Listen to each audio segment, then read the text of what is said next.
Una altra de les eines que ens proporciona el mòdul d'extraescolars és la possibilitat de duplicar activitats.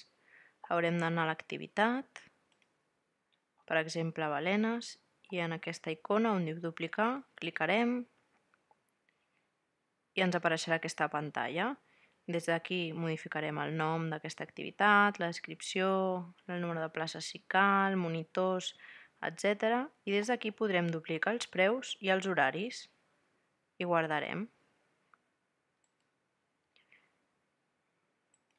D'aquesta manera és molt més fàcil crear les activitats. D'altra banda, tenim aquest botó Monitors.